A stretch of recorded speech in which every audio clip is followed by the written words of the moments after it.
A Polícia Federal indiciou Bolsonaro, Mauro Cid e mais 15 envolvidos no esquema de fraude no cartão vacinal da Covid-19. A PF acusa o ex-presidente de inserir dados falsos no sistema de saúde brasileiro e de associação criminosa. O processo agora segue para o Ministério Público, que vai decidir se apresenta ou não a denúncia à Justiça. De acordo com os dados do Ministério da Saúde, o ex-presidente teria se vacinado em julho de 2021, no Parque Peruche, na zona norte de São Paulo. Acontece que Jair Bolsonaro, na verdade, estava em Brasília nessa data, e o lote do imunizante não estava disponível na unidade básica de saúde registrada. O sistema do governo ainda registrou mais 2 doses recebidas por Bolsonaro no fim de 2022, agora na Baixada Fluminense, o que também não aconteceu. O caso passou a ter mais notoriedade depois da prisão do ex-ajudante de ordens Mauro Cid, que foi preso numa operação autorizada pelo ministro Alexandre de Moraes em maio de 2023, que investigava justamente a tentativa de burlar o sistema vacinal. De acordo com a PF, a motivação para as fraudes no cartão de Bolsonaro, da filha dele, Mauro Cid e os familiares, foi a viagem do ex-presidente para os Estados Unidos na virada do ano para 2023, depois de perder as eleições. Esse é o primeiro indiciamento de Jair Bolsonaro pela Polícia Federal. Quarta-feira, 20 de março de 2024.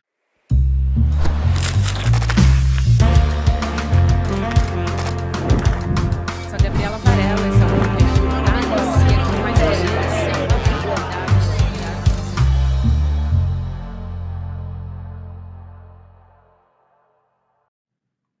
Olá, seja muito bem-vindo, seja muito bem-vinda. Eu sou a Gabriela Varela, esse é o Videocast em Detalhes. E aqui você já sabe, sempre com um convidado ou uma convidada. De segunda a sexta-feira a gente analisa uma temática, uma notícia importante do momento. A notícia mais importante do momento, é claro, é o indiciamento, o primeiro indiciamento contra o ex-presidente Jair Bolsonaro e outras 15 pessoas também. A gente vai conversar a respeito disso com o nosso querido Cacai, advogado criminalista. Cacai, obrigada por aceitar nosso convite. É um prazer te receber aqui no Em Detalhes pela primeira vez, querido. Quero dizer da alegria enorme de estar com você aqui. Eu adoro seu trabalho e para mim é uma honra e um prazer falar com você e com as pessoas que estão nos acompanhando. Prazer é todo nosso, Cacai. Bom, vamos direto ao assunto, né? Primeiro eu quero focar no próprio Bolsonaro. Primeira vez que ele foi indiciado e, nesse caso, a gente está falando de inserção de dados falsos em sistemas de vacinação e também associação criminosa. Quais são as penas, no caso desses 2 crimes que ele está sendo apontado agora, imputado, né? Vamos dizer assim. Depois a gente vai puxar o fio para olhar para os demais indiciados. Olha, Gabi, embora pareça um crime menor, dadas as monstruosidades que foram feitas ao longo dos últimos anos com o Brasil, com as pessoas, com os brasileiros, ainda hoje tem a notícia que, talvez tão importante quanto, que vai ser reaberto aquele inquérito principal do caso da pandemia. Este caso da vacina, da falsificação, ele é extremamente grave. A pena, inclusive, é uma pena alta, de 2 a 12 anos, e a organização criminosa de 1 a 3 anos. Porque, na verdade, é muito mais do que uma simples falsificação. Ele falsificou com o objetivo, inclusive, de entrar no outro país, porque, hipocritamente, ele dizia que era contra a vacina, mas ele precisava entrar no outro país. E ele mente. Ele diz que jamais pediu para ninguém fazer isso, e há comprovação de que ele foi que fez o pedido para o Cid. Então, são 21 indiciados. Nós não podemos desprezar que ele fez isso enquanto presidente da República. Provavelmente ele vai ter dificuldade o resto da vida para entrar, inclusive, nos Estados Unidos, que o objetivo era poder exatamente se refugiar nos Estados Unidos. Então, é um crime grave, é um crime que atende... Veja só, além do crime em si, o cidadão, quando falsifica o uso da vacina, ele está expondo ao risco pessoas que têm o direito de conviver apenas com aqueles vacinados no momento de epidemia mundial. Então, é um crime que tem certa complexidade. As pessoas, às vezes, colocam, mas indiciaram num crime menor. Não tem nada de menor. Um presidente da República, para entrar num país amigo, num país rigoroso, como os Estados Unidos, falsificar um documento, dizer... E olha, a vacina naquele momento, Gabi, era grande discussão nacional. Quer dizer, entre nós, que somos pessoas que queremos a ciência, que respeitamos a ciência, que lutamos pela vida, que queremos a vida, todos nós perdemos amigos ou entes queridos naquela época, e um grupo negacionista que desprezava, que ria das pessoas que estavam doentes. Quer dizer, o contexto desse indiciamento é impressionantemente forte, especialmente por causa dessa notícia pela qual eu venho brigando tanto, que nós temos a hipótese de reabrir agora o processo principal da pandemia. Eu acho que é um crime grave, um presidente da República usar da estrutura que tem. Aí você tem secretário de saúde do município onde ele conseguiu, você tem... Gente, ele fez uma falsificação, pelo que consta do indiciamento, evidentemente a menina não está indiciada, da própria filha. Pois é. Da própria filha que tinha 13 anos de idade. Quer dizer, inclusive aí tem até o crime de corrupção de menores também por parte dele, né? Eu acho que é muito grave, é muito bom que as coisas estão andando. Por coincidência, Gabi, eu ontem fiz um programa com você, com muita honra, e Chico, e lá eu falava que, olha, calma, nós temos 5 inquéritos que estão correndo. Até onde eu estou acompanhando, esses inquéritos estão em estágio avançado de investigação técnica, uma investigação rigorosa. Quer dizer, hoje já saiu esse indiciamento. Eu acho que agora nós temos alguns outros inquéritos que estão em andamento. O Mauro Cid foi indiciado, inclusive, por outros crimes nesse mesmo inquérito. Eu só quero deixar claro para as pessoas que estão nos ouvindo, e eu já tinha recebido 5 ou 6 mensagens, recebi várias outras reconhecendo a gravidade, mas de pessoas dizendo, Cacai, mas isso não é um crime menor? Como um crime menor? Um presidente da República, qualquer cidadão, você fraudar o sistema de cartão, não é apenas a fraude em si, eu insisto nisso. É você fazer uma burla à boa-fé das pessoas. Por exemplo, você vai entrar num avião, era necessário ter, tudo bem que ele era presidente da República, ele não andava de avião de carreira, mas os demais que foram indiciados com ele, que foram vacinados, entravam no avião mostrando a sua carteira de vacinação, sendo que era falso, sendo que ele podia estar contaminando alguém.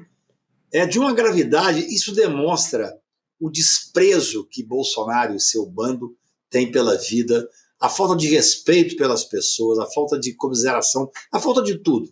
É a falta de humanidade, é isso que nós estamos vivendo.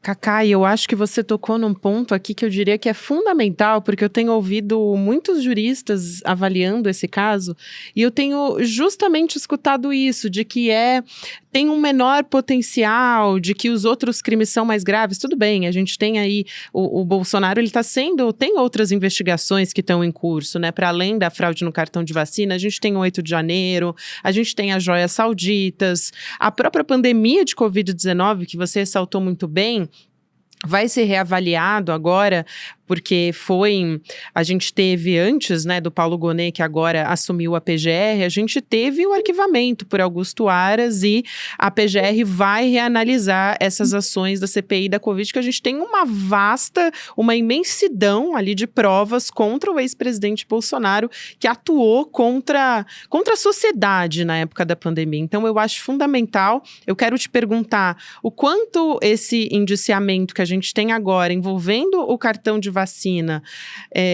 influencia nessa reavaliação da PGR, o quanto é importante, e por outro lado, se esse caso que a gente teve um indiciamento agora, o que acontece a partir de agora, e se ele tem um menor potencial de dano para Bolsonaro no sentido de pena. Não, esse crime é um crime pesado, é um crime que chega de 2 a 12 anos, um deles. Uhum. Esse indiciamento agora... Associação criminosa. Não, associação criminosa é de 1 a 3, é o outro crime. Esse indiciamento, o inquérito irá para o Ministério Público, porque o Ministério Público ele é o dominus litis, só ele pode apresentar, por isso que tem uma força incrível.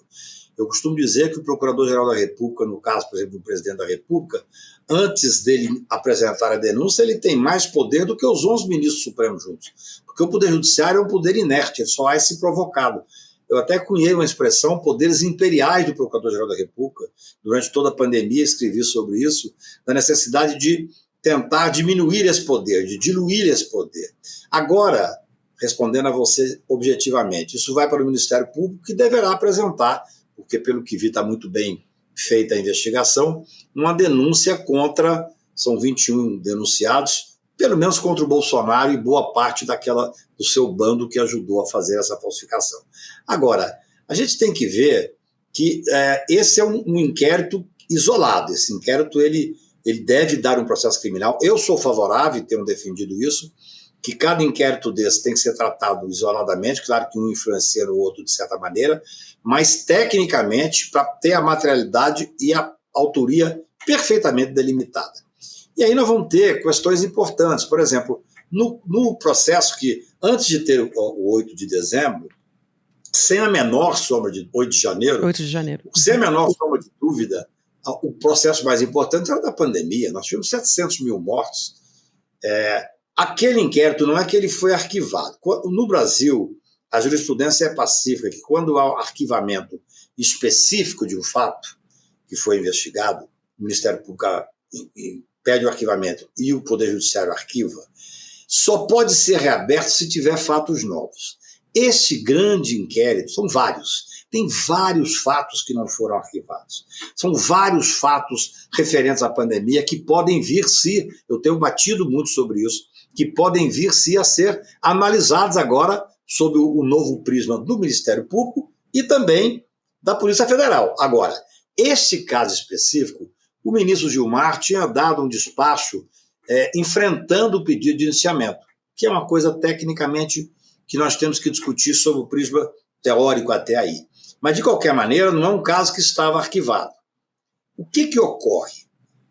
Nós temos uma capilaridade. Eu, na época da pandemia, eu cheguei a falar várias vezes com o Renan, com o Omar, com o Randolfo. Eu dizia, olha, ou vocês conseguem fazer algo para que tire da mão dos poderes imperiais do Ministério Público, do chefe do Ministério Público, ou essa vai ser a maior frustração da história do Brasil, o relatório dessa CPI. Felizmente, no dia de hoje, os senadores estão indo ao doutor Paulo Gonet para mostrar que tem muita coisa que não está arquivada, inclusive esse inquérito quase como principal, porque há um despacho do ministro Gilmar pedindo para fazer uma análise. Então, são coisas complexas. Eu me lembro, eu não faço parte da OAB, a não ser como inscrito e tal, não faço política de ordem, mas eu me lembro que a pedido do então presidente da ordem, eu assinei uma petição junto com vários outros, o ministro Carlos Aires Brito, o ministro professor Miguel Reale e vários outros, onde nós pedíamos a investigação contra o Bolsonaro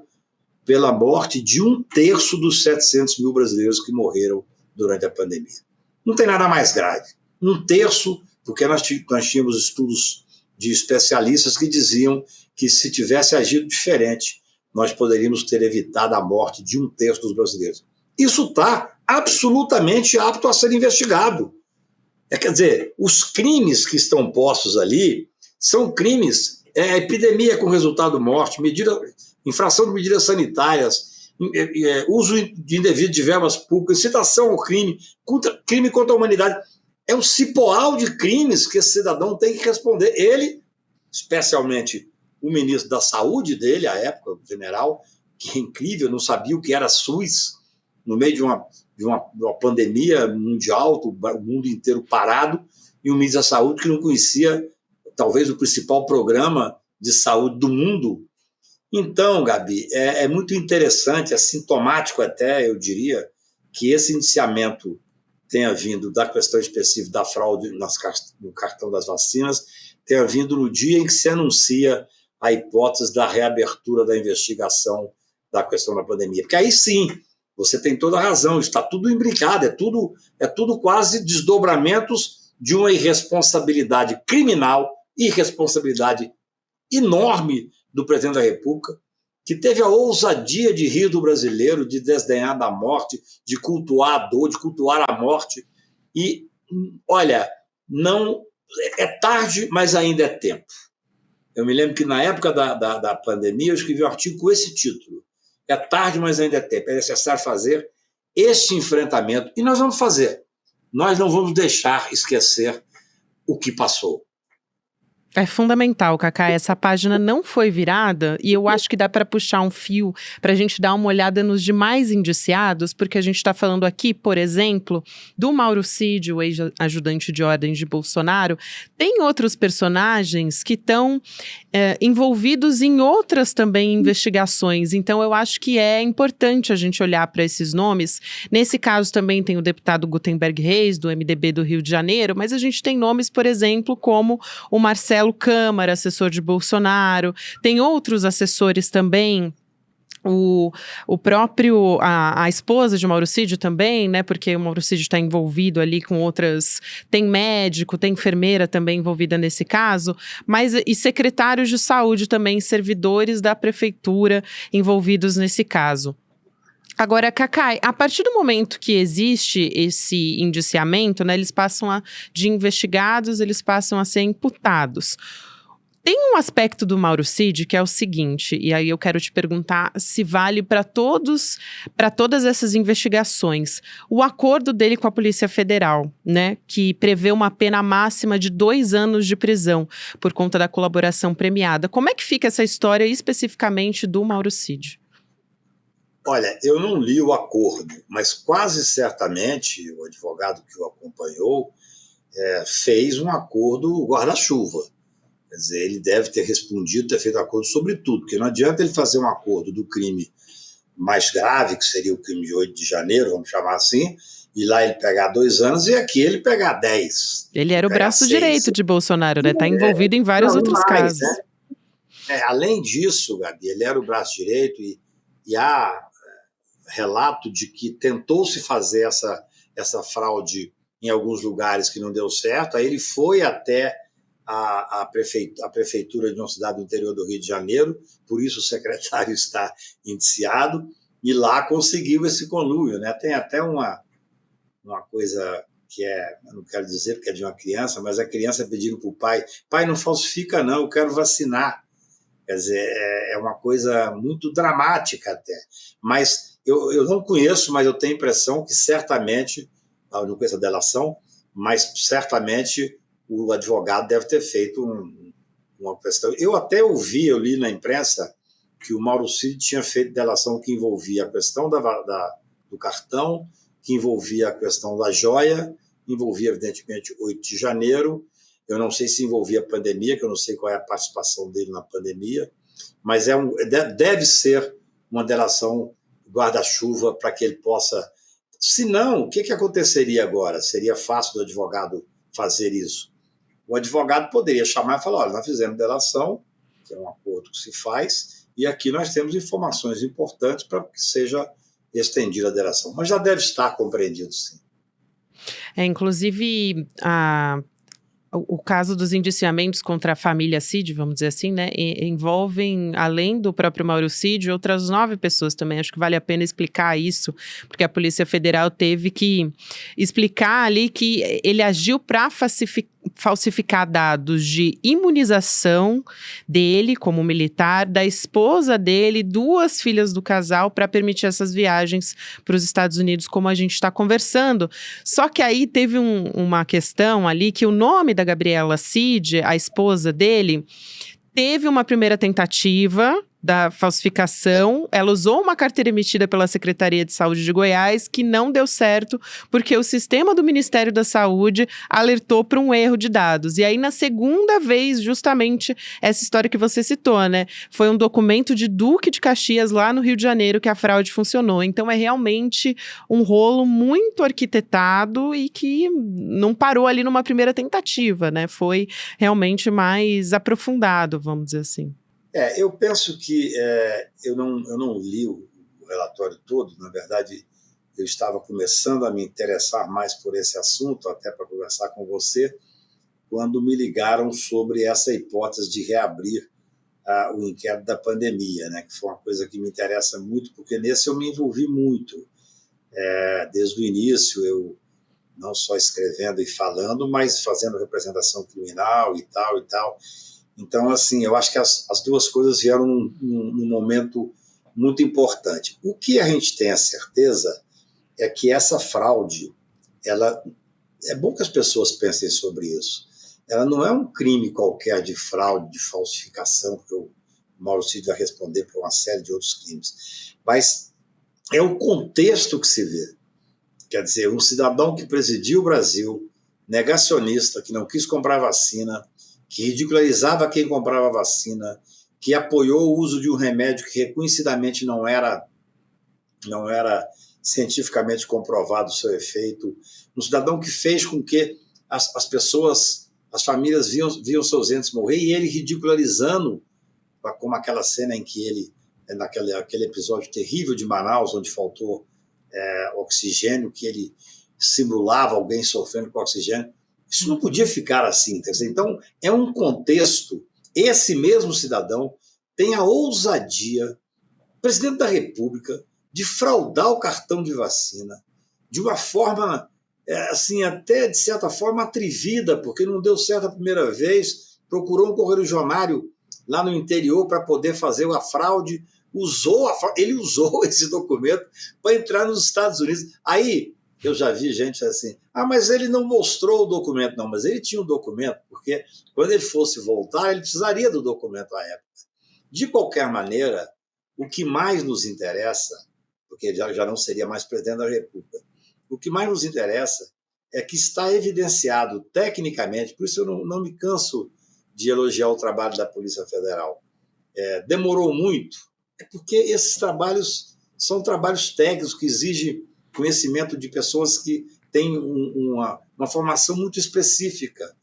E agora é hora de fazer um enfrentamento da gravidade, a gravidade. Não vamos dizer que, olha, foi apenas a fraude do cartão. Eu tenho visto muita gente tentar minimizar. Talvez essa tentativa de minimizar se dá na comparação dos crimes hediondos que ele fez. A pandemia, onde morreram 700 mil, a tentativa de golpe para instituir a ditadura no Brasil. Então, se você fizer esse tipo de comparação, é que eu digo sempre, o Bolsonaro é um serial killer. Ele é um serial killer. Ele pratica crime em profusão, crime de responsabilidade ele praticou às dezenas na época que era presidente da República, que poderia ter dado ensejo seguramente ao impeachment. Hoje não, porque agora ele não tem mais o cargo. Mas eu acho que a Polícia Federal está de parabéns, agora é esperar o Ministério Público, que certamente vai agir tecnicamente, e o julgamento, ele está pedindo que o julgamento isenta. Aquilo que mais me preocupa hoje. Hoje eu tenho uma preocupação, Bolsonaro e sua equipe mais próxima, e eu não vou falar dos advogados, porque seria pouco ético, mas eu vejo que está sendo deixado de lado a linha de defesa técnica para que se faça uma defesa política. Ou seja, não pode atacar o Supremo diretamente, porque está proibido disso até, existe por determinação do Alexandre, ele não pode se encontrar. Isso é comum. As pessoas pensam, mas estão perseguindo o Bolsonaro. Não. Em investigações desse porte, é comum que o juiz determine que os investigados não possam se encontrar, não possam falar, não possam trocar ideia. Isso é assim em vários processos em que a gente atua. Não há nenhuma perseguição. Mas o importante é que essas investigações estão amadurecendo. A da fraude amadureceu, tenha hoje o relatório. Eu escrevo um artigo que sai depois da manhã, endereçado especialmente à Polícia Federal, onde eu peço à Polícia Federal que faça o relatório relativo a Bolsonaro e seu bando mais próximo, agora, no tocante ao 8 de janeiro. Por quê? Porque a capilaridade dos crimes é tal e tanta que, se você for esperar apurar tudo, nós não chegamos nunca ao fim. Porque aqui é aquela história que se fala em Minas, você puxa uma pena, sai uma galinha. Porque os crimes vêm em profusão, é uma coisa inacreditável, né? Então eu penso que agora enfrentar a questão específica da fraude ao sistema de saúde, porque isso é uma fraude, não é só uma falsidade do documento, não. Ele falsificou para entrar num país representando o Brasil. É uma questão gravíssima, gravíssima. Eu sou um cara muito difícil de dizer que a pena, para mim, as penas, primeiro, eu sou um abolicionista penal, só deveria prender quem, em última análise, é necessário prender. Acho que, no caso, é um caso típico de que é necessário, sim, porque o cara é um serial killer. Mas eu penso que esse crime é um crime, se a pena é de 2 a 12 anos, ele terá séria dificuldade de sair de uma pena mais alta.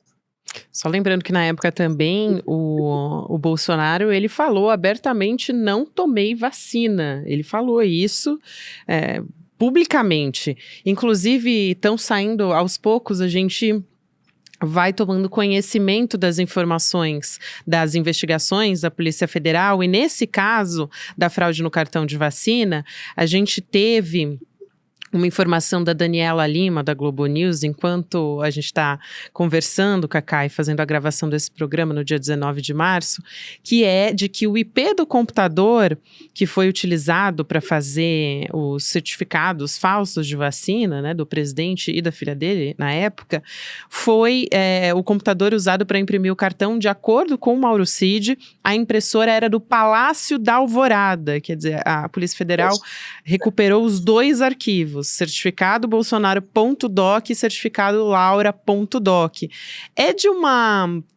Eu não sei nem que palavra usar para qualificar isso, né? Porque é difícil de acreditar como isso pode ter sido um erro tão primário assim em relação a isso, né? Agora, Cacai, aproveitando, eu quero te perguntar sobre a primariedade. O quanto isso tem impacto nos outros processos envolvendo Bolsonaro, inclusive impacto eleitoral. Porque a gente tem a informação de que a decisão, na verdade, do TSE em relação a Bolsonaro, em 2026 ele está inelegível, mas o quanto isso impacta na eleição de 2030, se ele for condenado, não só nesse, mas em outros processos também que estão em andamento, né?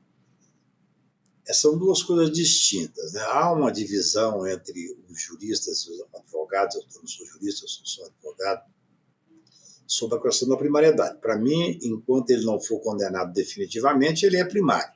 Ele tem 5 processos, 5 inquéritos, ele tem uma primeira condenação, isso não tira a primariedade. É claro que quando você há essa multiplicidade de processos, inclusive de certa forma imbrincados, o juiz tende a colocar uma pena, não pelo fato da primariedade, que ele continua sendo primário, tecnicamente falando. Você vai encontrar uma série de advogados do Ministério Público e vai dizer que não é mais primário, mas eu entendo que é primário. Mas eu acho que no momento da pena vai ser levado em consideração, eu acho que haverá pena, uma série de questões, que ele agiu enquanto presidente da República, que ele não conseguiu no local, foi para o outro local, que ele fez isso também em relação a uma criança menor, seria um crime específico, corrupção de menores, quer dizer, tudo isso conta no cômputo da pena. Além disso, é claro, nós estamos falando de alguém que falava contra a vacina e que estava se protegendo para tentar poder sair do país. É muito grave, é tudo muito grave. Vai ter um contexto que eu acho que vai ter, sem dúvida nenhuma, repercussão numa possível pena. Agora, a questão da inelegibilidade, ele vai ter muita dificuldade, porque, por exemplo, se ele for... O principal caso da inelegibilidade é o caso de 8 de janeiro.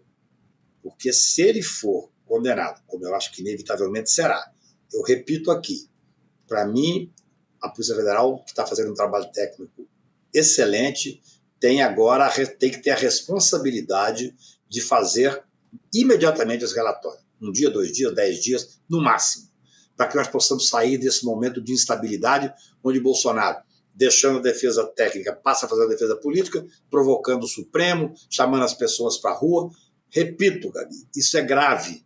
Isso pode vir a dar ensejo até mesmo aos requisitos de uma prisão preventiva, porque ele está abalando a ordem pública, e ainda assim, a mais do que isso, ele está indo contra o órgão que vai julgá-lo, porque ele está tentando fazer uma desestabilização.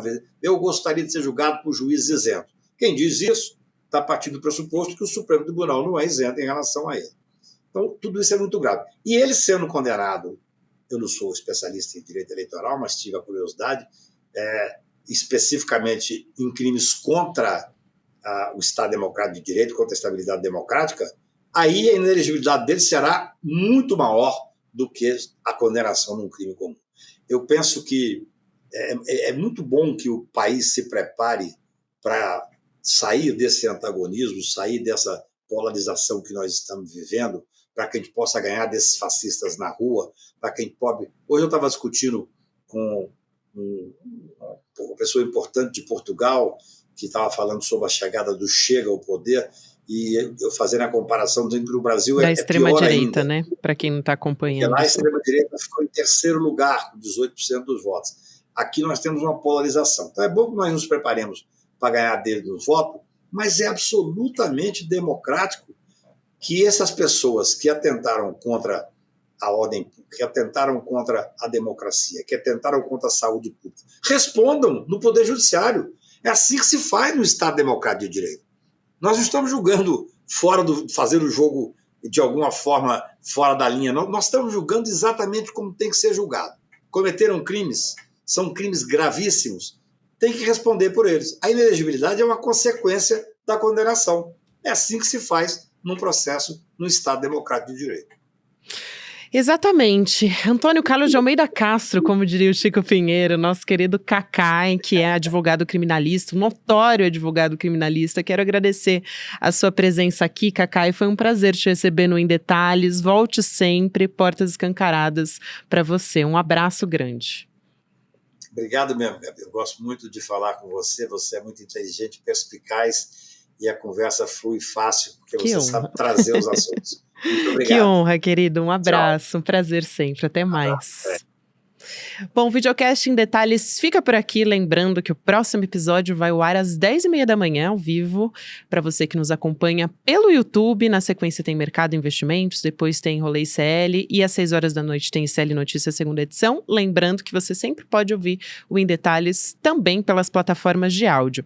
E também lembrando a vocês que a gente tem uma aula em breve, eu quero compartilhar com vocês um outro grande evento do ICL, que é de um grande psicólogo dos Estados Unidos, autor da Psicologia Social, que se chama o seguinte, né, o best-seller O Animal Social, que é o Elliot Aronson. Ele vai dar uma aula gratuita, inédita aqui no ICL, no Brasil, inclusive, para a nossa comunidade, a respeito de ciência do comportamento humano, os fatores que nos levam a tomar decisões, inclusive, como é que a gente pode escapar, melhor dizendo, das tentativas de manipulação de todos os tipos. Então, fica o convite aqui para você, principalmente nesse tempo de fake news, que a gente recebe tantas notícias, você, os seus amigos, enfim, é importante a gente entender como é que é essa ciência do comportamento humano e de como a gente não está a serviço dessa manipulação da extrema-direita. Evento importante, então, que vai ser no dia 7 de abril, você pode garantir a sua vaga em Detalhes ICL.com.br, vai ser às 8 horas da noite, se inscreve, não perde. Obrigada a você que me acompanhou até aqui e até amanhã. Você seria capaz de fazer o mal, mas não um mal menor, um mal maior, desses que mais te assusta, esses que você mais critica nos seus dias, nas suas redes sociais. Provavelmente a sua resposta seria: não, eu não sou um monstro. Mas o que as pesquisas mostram pode te deixar chocado. A psicologia social estuda o comportamento humano e o porquê da gente fazer as coisas da forma como a gente faz. O maior especialista no mundo em psicologia social chama-se Elliot Aronson e aos 92 anos de idade é o psicólogo mais premiado nos Estados Unidos, tendo ganho o prêmio de melhor psicólogo, melhor pesquisador e melhor autor. Ele que escreveu esse livro, O Animal Social, o livro que mais influenciou na minha vida a minha forma de ver o mundo. A gente conseguiu marcar uma conversa com Elliot Aronson para ele nos ensinar sobre comportamento humano. E a melhor notícia é que essa conversa é aberta, gratuita, para todo mundo poder participar. Vai acontecer no dia 7 de abril, um domingo às 8 horas da noite.